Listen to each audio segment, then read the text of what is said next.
In 2012, I had a health crisis that forever changed my life. It changed the trajectory of my life. It changed me and how I view my body, and it changed how I view the medical industry forever. And so today, if it's okay, this is just story time. I'm going to share with you what I went through, what I learned from it, and how I think you can learn from it as well. Join me on today's episode of Unhindered.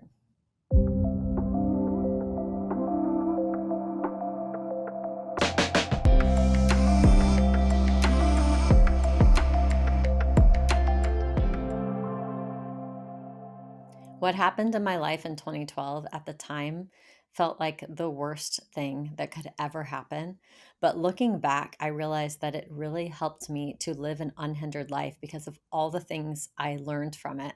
And so I hope that by hearing my story today that it will do the same for you, that you can learn an easier way than I did by learning through me. At the age of 32, life was going pretty good for me. I was happily married, had three kids, and had finally achieved the top thing in my career, which was to become independently licensed as a counselor. It takes many years to work up to that. And I was there. I had gone to college for 11 years, and then I had spent 4 years in supervision as a counselor. And I had finally just taken my exam and was ready to be an independent counselor who didn't need to be under supervision anymore.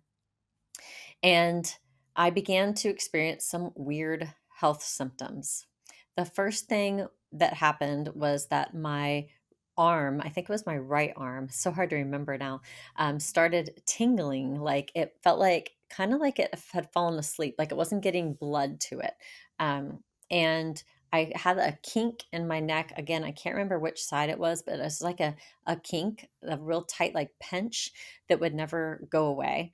And then every once in a while, I would get this weird sensation inside of me. The best way I can describe it is that I felt like something broke.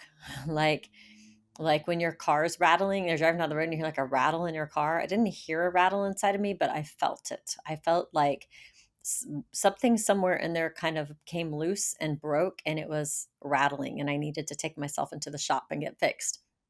And the feeling would be pretty overwhelming, but it would last for like less than an hour and then it would go away. And then like several hours would go by before it would come back again. And I would feel normal during that time. So this happened repeatedly over a few days, probably maybe close to a week that this was happening off and on. And I was like, this is weird. So I called the doctor and I made a doctor's appointment. It was going to be about a week before they could get me in. I think I called on a Friday and they were going to get me in the following Thursday. And I proceeded to get worse as I was waiting for that doctor appointment. So that weekend, right after I made the appointment, I was hanging out with some girlfriends at a friend's house.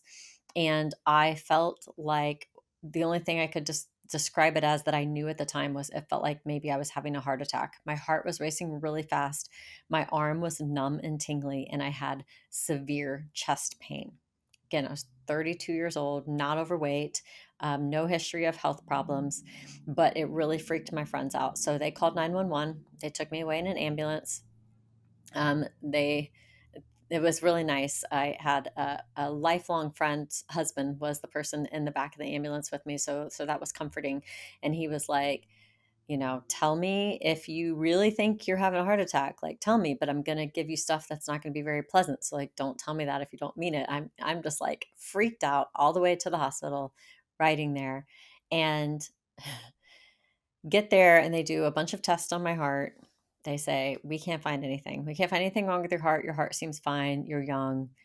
Let's follow up with your doctor. So they sent me home. I ended up going to the ER a day or two later because it was getting worse. It just kept getting worse and worse. The chest pain, like severe, sharp, overwhelming pain in my chest, racing heart, numb arm, feeling lightheaded and dizzy all the time. And the episodes were getting longer and being closer together. I was having less time where I felt normal, and it was so scary. So I went to the ER. They ran some tests. They're like, we don't see anything. Just wait till you go to the doctor. Waited a couple more days. It got worse. I went to another ER. They gave me Valium, told me that I was having a panic attack, and sent me home with some Valium. I took one of those, even though I was convinced I was not having a panic attack because I was a counselor and I know what panic attacks are. I know what anxiety is. And I also noticed that this was mainly happening when I was sitting up or when I was trying to stand or walk. If I was laying down, it didn't happen. And I'm like, why am I only anxious when I sit up? I really didn't think it was anxiety, but I was desperate for something to help. So I took the pill. It made it much worse. I ended up going to the doctor. She did an EEG on me. She called me later that night and was like, I think, there may be something going on. I want to run a stress test on you. So she scheduled me for a stress test. I think it was like on Monday. I tried to go down and do some laundry in my basement that morning. I walked down the steps, and when I got to the bottom of the steps and put the laundry in and I was going to come back up, I started crying and sat down because I looked at those steps and they looked like there were 1,000 of them. Like it looked so overwhelming. I knew that I did not have it in me to walk up that flight of steps. I knew that I would pass out if I tried, that I was never going to make it up there. So I was sitting at the bottom of the steps crying. My grandma was there, thankfully. So I don't remember exactly how I ended up getting up the steps later. But once I did, I called my doctor and I said, there is no way that I can do a stress test. There's no way that I can walk on a treadmill. I can't even put a load of laundry in. She said, go to an ER, a different one this time, and I will tell them to admit you. So I go to the ER again, third visit to an ER in 1 week. And they're running tests on me. And the nurse comes in and she takes my blood pressure and stuff. And the nurse says, sit up on the edge of the bed. I want to take your blood pressure with you sitting on the edge of the bed. She took it again, my pulse. And she had me stand up and she took it again. And she said, just so you know, this isn't all in your head. There is something going on. Your pulse increases and your blood pressure drops when you sit up from lying down, and it gets even worse when you stand up. So there is something legitimately going on. Of course, it's nice to have validation because I knew it wasn't in my head, but it's also terrifying to hear at the age of 32 that something is wrong inside your body. So they admitted me into the hospital. I ended up being there for 8 days, which, if you know anything about hospital stays, that's a very long time. They don't keep you in there that long when you get surgery or have a baby. Like it's a long time. I wasn't allowed to bathe that entire time, so my hair got really gross. It was pretty nasty, but that was the least of my concerns. Each day that I was in the hospital, I continued to get worse and worse and worse. Some of the things that were going on in there, I was having full body convulsions. I was like, just like start shaking. My teeth would bang into each other and my knees would bang into each other and like could not control my body. It wasn't a seizure. I call them convulsions because it was just like this involuntary full body twitching. It's kind of like if you've ever had an epidural. Sometimes after you deliver the baby, your body will shake uncontrollably. It was like that on steroids. Like literally, my bones were banging into each other because I was convulsing so hard. My heart would race like 150 to 200 beats per minute when I was lying down. I went 3 straight days in the hospital without falling asleep because my heart was racing so fast that I could not get into a relaxed state. I could not get out of bed to even make it to the bathroom that was right beside my bed because every time I stood up, I felt like I was going to pass out. So I would just lay back down. I could not control my bowels. So I was like going on myself, like diarrhea, TMI, I know, but I'm just telling the full story here. So all kinds of things going on. Every time they would try to stand me up and take my blood pressure would plummet to like 70 over 40 upon standing, and then it would just like keep going down, down, down. The cardiologist did try to put me in a stress test, and as soon as I stood up and he took my blood pressure, and my blood pressure kept falling as I stood there for a few seconds, he said, "Lay back down, lay down, quick. We're not doing a stress test. You can't be standing up. You're going to fall over." He could just see the blood pressure just, and then I was just going to pass out. So after a few days, the cardiologist told me, he said, you have something called POTS, POTS. It stands for postural orthostatic tachycardia syndrome. And he said it's not the name of a disease, it's just the name, it's a syndrome. So it just means it's something that a name we've given to a set of symptoms that we see in people, and you have those set of symptoms. It basically means that your autonomic nervous system is not functioning properly. We don't know why, and we don't know how to fix it. Very encouraging. Great. Glad to have a name that you don't know what causes it and you don't know how to fix it. Wonderful. And he just kept looking at me and he's like, did something happen? You're just trying to figure out like if I like hit my head or, and I'm like, no, I was living a perfectly normal life about a week ago. And then all of a sudden it felt like something broke in me and I've been getting worse every day that I've been in here. And now you're telling me that I have a syndrome that has no explanation and no cure. My autonomic nervous system just decided to break and we don't really know why. Um, so then they continued to do tests on me. I saw a neurologist, a psychiatrist, an endocrinologist. I don't even know all the different specialists, so many of them that came in to visit me while I was in the hospital, and they all had a battery of tests that they wanted to run on me. Blood test, urine test, everything. And there was a moment when I was in there that I remembered some words that someone had said to me 12 years before when my daughter was very small. She was diagnosed with celiac disease, and she had been very sick for a long time, for about 9 months before she was a toddler, before I realized, well, I knew something was wrong and I kept taking her to the doctor. So I kind of learned these same lessons way back then, but I was young. Um, and so it took 9 months to get her to a specialist who actually gave us some answers and found out she had celiac disease. This was in the year 2000. So nobody had really heard of celiac disease. Nobody I talked to knew what it was. Nobody I talked to had heard of gluten at that time. Nothing was labeled gluten free or anything like that. But the doctor at the time that she got diagnosed looked at me in the eye and he said, "This is hereditary. She got this from somewhere and you need to get tested." And I was like, I am 20 years old. I like bread and I like beer and I feel fine. So thanks, but no thanks. And I completely discarded it. But while I was laying in that hospital bed, I remembered. I remembered those words. And I said, "Hey, can you guys run a celiac disease test on me?" And the cardiologist like rolled his eyes and he's like, "That would never cause this to happen. This has nothing to do with food. Food would never cause this." And I said, "You guys have been taking my blood every 4 hours around the clock for days. Can you humor me and just run this test with a little bit of that blood that you keep taking from me?" So he agreed. It takes like a week or two to get those results back. So I did not get those results back until after I left the hospital. And I'll get to what those were in a moment. But eventually they said, "We don't really know what's causing this in you. We're going to refer you to Cleveland Clinic. We really can't help you any further here." They put me on two medications. One was called, I think it was fluorocortisone, or I don't remember exactly what the name of it was, but it was my understanding was that it was a steroid to help keep water in my body because I was severely dehydrated because I was outputting more salt than I should. My body was just like, I just had to go to the bathroom like constantly. And they also put me on medication to help keep my blood pressure up. And then they sent me home with no answers. And so at the age of 32, I have a very vivid memory of my husband wheeling me out to the car in a wheelchair. And I had this like sinking feeling like, you were supposed to fix me. That's what doctors are for. That's what the hospital is for. I came here for help. What do you mean you don't know? And that was the beginning of some hopeless feelings. I went home and I hadn't had a bath in 8 days and I couldn't give myself a bath.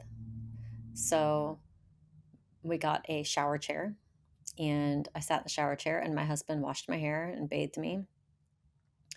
I couldn't even, every time I lift my arm, the blood would just drain out of it. So I couldn't even like brush my own hair or wash my own hair. I could not keep my arms above my head for more than a couple of seconds. They would just go completely numb. I could make, with the medications that I was on, I could make it to the toilet. That was as long as I could be upright. So I had to be laying flat or laying in a very reclined position at all times. A mother of three. I couldn't drive a car. It was hard to even ride in the car because I had to put the seat all the way back in order to ride in the car. Couldn't make dinner. I couldn't play with my kids. I couldn't do anything. I could lay on the couch or I could lay in the bed. And if we went somewhere, I had to lay that car seat back and I had to be pushed around in a wheelchair. And even then, sitting up in a wheelchair was extremely exhausting. So I could only do it for a very short period of time. My husband would take me to the grocery store and I would get in those little hover around carts that they have there. But about halfway through the grocery store, my brain felt drained of blood and I had serious brain fog. And he would say, "Do we need toilet paper?" And I would be like staring at him. I remember specifically him asking me that. And I remember trying to think and not being able to think. And we were thinking toilet paper, toilet paper. What is toilet paper? Okay, that's the stuff you use when you go to the bathroom. Okay, where do we? And I'm an intelligent person. I had never struggled to think before. I was like, okay, and we keep that in our house where? And then, okay, what does it look like in there? I mean, the process to try to, I couldn't answer the question. It was too hard. That it was too hard to think about. That reminds me of when I was in the hospital. One thing I forgot to say is that I went through a period of time where I really couldn't talk because there was one day in particular, I was laying in the hospital bed and I thought, if I have to open my mouth and say something, that feels like the equivalent of running a full marathon right now. Like the energy it would take to speak is just too much. That's how tired I was. I also wrote on Facebook while I was in the hospital that I had been carrying the weight of the world on my shoulders and was finally letting go of it all. And I remember just completely surrendering, just like, I cannot function. I can't even go to the bathroom. I can't talk. And I remember having this feeling like I was kind of dying, like I was fading while I was in the hospital. Of course, they got me on some meds. That started to get a little better. So I kind of hit a dip, like a really low point in the hospital. They put me on those meds and then I got back to kind of where I was when I got to the hospital. I couldn't do anything at home and everything felt exhausting. Going to the grocery store each week was in a hover round was the most exhausting thing that I did. It was pretty much the only time we left the house and I had to take a nap for hours when I got home. And it went on like this for a while until I could get into Cleveland Clinic. I think it was about 6 weeks of that. And then everybody kept encouraging me, oh man, when you go to Cleveland Clinic, like they will have the answers. They are the best in the country or the world. And everybody kept encouraging me to just have hope because Cleveland Clinic was going to figure it out for me. So I really had all my eggs in that basket. And I really firmly believed that that was the key to my success. And I was just holding on. I was just holding on until then. I think about a week before I went to Cleveland Clinic, I started having this feeling like I had sand in my eyeballs. And I wear contact lenses. I wore contact lenses at the time. And so I went to an ophthalmologist and he tested my eyes and he said my eyes were super, super dry. And that's why I felt like I had sand on my eyes and that I could never wear contacts again, that I was going to have to wear my glasses and use eye drops and all these things. So I just like leading up to Cleveland Clinic, I just felt like more and more things in my body were continuing to go downhill. And I just felt like I was falling apart. I felt like I was 85 years old. So finally, we go to Cleveland Clinic. We drive all the way there. It's a long drive with me with the seat laid all the way back. We're there all day. They run blood tests and urine tests. I saw a rheumatologist and a neurologist there. The neurologist said, this is, autoimmune, which it was. I did have anti-nuclear antibodies in my blood, which showed that I was having an autoimmune reaction. He's like, but, he said this is what he said, autoimmune disorders are like women. They're moody. They come and go. That's what he said to me. And he didn't have any answers. He was like, it might eventually get better. So I saw the rheumatologist and he said, I think you have Sjogren's syndrome. I'd like to do a lip biopsy. And I said, okay, well, if you do a lip biopsy and you confirm that I do have Sjogren's syndrome, what's the treatment? And he said, I'll put you on a very high dose of steroids for the rest of your life and you might be able to function normally. I'm like, okay, well, let's wait on the lip biopsy because if the only thing that's going to do is get you to put me on a high dose steroid for the rest of my life so that I might be able to function again, that's not really acceptable to me. I was normal a couple months ago, and in 1 week's time, I lost my ability to function, and there has to be a reason for that. There has to be a root cause. And anybody needs to help me figure out what that is. I am not willing to just be on a high dose of steroids for the rest of my life, hoping to function, hoping to walk. I have a life to live. So my husband wheeled me out of Cleveland Clinic with tears just streaming down my face, because for the first time in my life, I felt actual depression, actual hopelessness about my physical life. I thought that I would never experience all the things that I wanted to experience, that I would never do all the things with my kids that I wanted to do. I thought this is probably the end. If Cleveland Clinic can't fix me, I'm probably going to be in bed for the rest of my life because I don't know where else to go. They didn't say, oh, I have this other person who might be able to help you. I also met an acquaintance of mine had come to me in the hospital when I was in there and told me that she was recently diagnosed with the same thing. And she had had it like a year, and she told me horror stories of what her life has been like. And then I did the thing, I got on Google, looking up other people who had POTS, listening to their stories. Nobody was getting better. There was a specialist that people were going to, like the best person in the country. They weren't getting better. So it was a very hopeless time, a very, very depressing time. My family ended up referring me. Well, let me say first that I had to quit my job because I could not function. So I had gone to school for 11 years and then worked 4 years under supervision to become a counselor. And then I had to refer all of my clients elsewhere because you can't just not counsel your clients for a long time and expect them to go without counseling. They needed help. And so I had to refer them elsewhere, which meant I had no clients. I had no work. Thankfully, my family was helping us as much as they could. I brought in half the income for our family of 5. And so for me to just lose my income was a big deal. So I knew, we had to have some help for a while. And my family also generously gave us money and recommended that I go see a naturopathic doctor here in town. So that was, and why not? Why not? Let's try something else. I've tried all these other things. I'm not someone who gives up. So by the time went to this doctor, I had already been Googling and Googling and Googling and Googling. And you know how those memes go around that say, Google is not a doctor. Like, you shouldn't be relying on Google. You should be talking to your doctor. Well, I already talked to all the doctors and they didn't help. And guess what? I found out a lot more on Google than I ever found out from any doctor. And what I was beginning to learn was that I probably had food allergies and leaky gut. So I should go back. I forgot to mention that celiac test. Forgot to tell you the result of that. So a week or two after that test was done in the hospital, I went back to my primary care physician, and she said, "Go off gluten now. Like, you're all 3 numbers that we test, they're through the roof. Like, you should not be eating gluten." And then to confirm a celiac diagnosis, you have to go get a biopsy done to test the tissue in the lining of your intestine. So I got scheduled for that, but it was 6 months out. She's like, "I do not want you to wait. Just go off gluten." So by the time I had been completely and strictly off gluten by the time I went and got that done. By the time I went and got it done, he said the tissue looked pretty healthy because I had healed that. But going off gluten did not fix my problem. In fact, nothing got better when I went off gluten.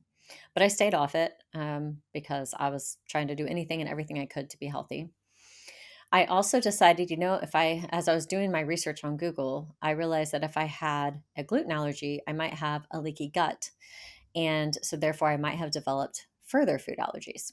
So I went and got a full food allergy panel, and I found out that I was allergic to tomato, soy, and corn. I was also having some digestive reactions every time I would have a fruit smoothie. And I was also having reactions to egg, even though those things did not show up on my test. And then I went to this naturopathic doctor, and she did some tests on me. And she said that I had adrenal fatigue. That basically my adrenal glands, which produce your stress hormones, adrenaline and cortisol, were like, "Peace out, we done." Well, I had had a very stressful life, and I was working a stressful job. And I am a type A, high strung, oldest child person.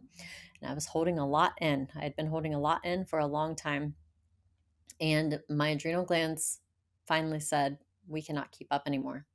So that's why I had been feeling so overwhelmingly tired that like even talking was difficult to do. In addition to that, my autonomic nervous system was not functioning correctly. And then she advised that I go on an anti-inflammatory diet. So I did. So that meant no pork, no peanuts, no red meat, no corn, soy, tomato, or gluten, which I was already not having, no dairy, and no sugar for 3 weeks, and take a bunch of supplements. So I did all of that. And I stayed strictly off the things that I was allergic to. And after a little bit of time, I was like, I was able to stand up for like 30 seconds longer than usual. Like, I didn't feel like I was going to pass out after I got off the toilet. Don't get me wrong, I was still not in great shape, but I could feel that things were improving. Things were getting better little by little. So I was starting to have some hope. I kept going to her, doing different things, taking supplements. And within 6 months, I was feeling a lot better. I started to wean myself off the medications that they had put me on in the hospital. And I started having reactions like this really severe diarrhea, like dehydrating type of diarrhea. And I called the doctor who had prescribed me and told him that's what's happening. He's like, that's because you're going off the med. You're having the symptom because you're going off the med. You need that medication. If you go off this medication, you're going to have this symptom all the time. It's the medication is keeping you from having the symptom. I didn't listen. I went it off. So I kept weaning. And wouldn't you know that after a couple of days of having none of that medication in my system, all of those symptoms went away? Because you know what? They weren't symptoms that meant that I needed medication. They were symptoms of withdrawal from the medication, of my body becoming dependent on that medication in some way, shape, or form. I'm not a doctor, so I don't know the ins and outs of that. But once I had it out of my system, my bowels went to normal. So I was able to wean myself off both medications that they had put me on. I was taking lots of supplements. I was eating healthier than I had ever eaten in my life. It was hard. I did not eat healthy before all this happened, not by any stretch of the imagination. People would tease me. My whole plate was always white or yellow. I ate a lot of like macaroni and cheese, potatoes, um, rice, some chicken. I didn't eat a ton of meat. I didn't eat a ton of vegetables. Very rarely had color on my plate. I ate out a lot and I ate a lot of sugar and processed foods. So, and I'm a very picky eater, very, very picky eater. To tell someone like me that I can't have gluten, dairy, corn, soy, tomato, sugar, peanut butter, I had like a crisis moment. I called my mom and I was like, I'm gonna starve to death. I don't know what I'm gonna eat. I'm not. There's nothing. What am I gonna eat? I can't eat anything. I'm just like freaking out. I also remember can't cook my own meals because I can't stand up. So somebody has to make these meals for me. And my husband's already juggling all of the household responsibilities, his job, and getting 3 kids where they need to be. So I had friends and family that were so helpful during this time, and I'm so grateful for that. But it was hard. It was really, really hard to eat healthy and then to eat healthy and not even be able to stand up in the kitchen and do any of it myself, have to rely on other people. But I did, and lo and behold, I got better. Didn't need any medication. All I needed was some supplements, some vegetables, less sugar, less processed food, no gluten, no things that I was allergic to, and I got better. Everything, all the symptoms started going away. Within a year of my diagnosis, I was normal, but I had lost a lot of weight through all that. So I had complete atrophy of all the muscle in my body. Actually, while I was in the hospital, I dropped weight like nobody's business. I lost, how much weight did I lose? I'm trying to remember what I weighed when I went in. So I think I lost 33 pounds in a week and a half, 2 weeks time. By the time I had my first symptom to when I left the hospital, I had lost 33 pounds. I'm a fairly small person. So when I left the hospital, I weighed 95 pounds. I was a skeleton. And it took me 3 years to get back to a healthy weight. 3 years. I was very, very thin and looked malnourished for 3 years, even though after about a year, I was feeling a lot better. I feel better now than I've ever felt in my life. I eat healthy still. I work out regularly. I strength train. I am so passionate about health now. And the biggest thing that I want to get across in today's video is that I don't think doctors can be trusted. Not because they have bad intentions, but because they have no clue. Because they go to college just like the rest of us who went to college did, where, we didn't learn all that much, to be honest. As a counselor, I learned some things in school that were helpful for counseling. I learned how to get to the problem, like how to ask good questions, good interviewing skills, how to listen well. I didn't learn how to fix this issue that someone comes in with, or that issue, or this. I never learned how to fix any issue. That's self-taught over time. I went back to all my follow-up appointments after I got better because I had like appointments scheduled months out with each of these specialists that I had been seeing. And I walked in feeling good. And they were astonished because they'd never seen that before. They had lots of POTS patients, especially my cardiologist. He had lots of POTS patients. And he said, "What did you do? How did you fix this?" So I told him, diet, exercise, lifestyle changes, supplements, getting off the medications, finding out what foods I was allergic to. And he just couldn't believe it. And I said, "Can I ask you a question? How many courses on nutrition did you have in your however many years of school it took to become a cardiologist?" And he said, "One." Asked my primary care physician the same question. She said, two. Two classes, one class on nutrition, on food, the thing that we put into our bodies every single day that actually determines if our bodies function well or function poorly. I said, "What did you learn about?" Pharmacology. Anatomy, physiology, pharmacology. If there are any doctors listening to this, I would love to hear the answers to the questions from you, because I'm only going by a couple of doctors that I talked to. But I think this is a general consensus.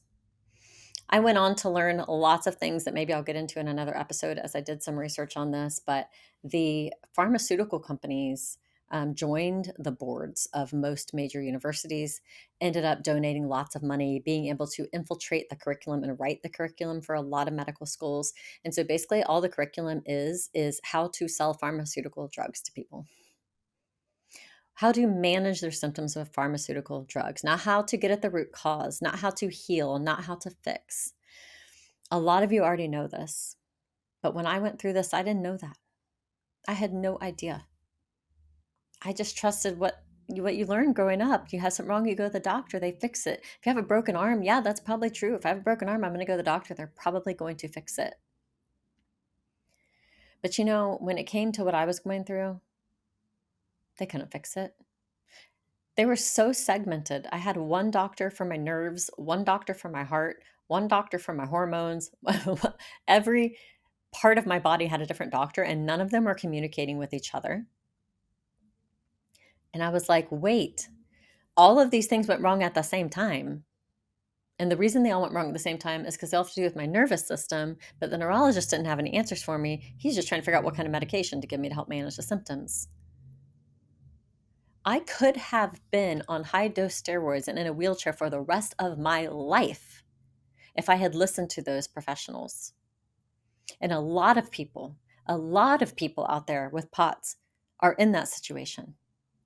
I cannot tell you how many people I've talked to since then or seen on social media who say they have chronic illness. They have POTS, they have chronic illness.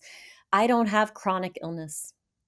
Mine is gone. It has been gone completely and totally, like weight gain back, absolutely no residual effects of it for 9 years. No flare ups, no nothing, because I truly healed what was going on inside, what was causing it. It's possible that the root cause is different for different people, and it could be different harder to address for other people. I don't know. I can just tell you that from my experience, if I had listened to the doctors, my life would be very, very different right now. So I am so thankful that I used Google and I used a naturopathic doctor and I sought a natural route. Your body was created to be able to heal itself. That's how your immune system works. It's not created to attack itself. I still have celiac disease. I can't eat gluten. If I eat gluten, I will have an autoimmune reaction. Guess what? I just don't eat gluten. I still have a couple other food allergies. I reversed a lot of those ones that I did have, by the way. So I eat tomatoes and corn and fruit. I still can't eat eggs. I don't eat nuts or peanuts. I can't eat oats. My body still reacts to certain things, but it's not that hard. It's not that hard anymore. For the most part, I feel like I have a very full diet, a healthy diet. But your body was made to heal itself. It wants to heal itself, but you have to give it the ingredients to do so. And I really regret not taking care of my health prior to the age of 32 because maybe none of this would have happened. And I think there are physical reasons. I wasn't taking care of myself physically, but I also was not taking care of myself mentally and emotionally. That contributed to all of this too. So take care of yourself. Don't take your body for granted. That's the biggest message I can give from this. You get one body, one body. And when you wear it out, it's done. I had a second chance. I'm so thankful that I have a second chance because there were times where I thought it was the end. My husband told me that he left me at the hospital one day and went to his parents and cried. And he said, I thought you were going to die. I really thought you were going to die. But I got a second chance. Didn't treat my body right. And I will never treat it badly again. Not to say I don't eat sugar or I don't have a drink, which are not really good for your body, but I will never chronically treat my body bad. Maybe one time, one night here or there. But I know I'm in tune now and I pay attention to how I'm feeling and I make sure I give my body all the ingredients it needs to be self healing and to function well because I never want to feel like that again. And I never want you guys to feel that way again. And if you ever, or to feel that way ever, not again. And if you ever do feel that way, know that the doctors are not the end all be all. There is hope and healing out there. Other people that you read about on Google, they're not experiencing it because they're listening to the doctors. And I can't sit here and say, don't listen to your doctor. I'm just saying, don't see them as the only source. There are other sources out there: functional medicine, naturopathic medicine, supplements, diet, lifestyle changes. There are so many things that you can do. I think it's kind of the lazy way out to just like, well, I'm just going to listen to my doctor only. I'm going to do what they say, and that's it. Because it takes work and it takes effort to change your diet, to change your lifestyle, to do research on your own. But is your life worth it to you? Is it worth it to you to feel good? I was willing to do anything to feel good again. I'll often have people contact me and say, hey, my friend just got diagnosed with POTS. Can I send them your number so they can talk to you? And I say, sure. And they call me or they message me and I tell them what they need to do, things they need to try first. Like you should probably get a food allergy testing, a celiac test, because find out if you're having any adrenal fatigue. You should manage your stress, like take some supplements. And they're like, I never hear from them again. I never hear from them again. It's too much work. They just want to pop a pill. You're telling me I can't just call the doctor and pop a pill? I got to do all this stuff. Yeah, you got to get your body healed. That takes work.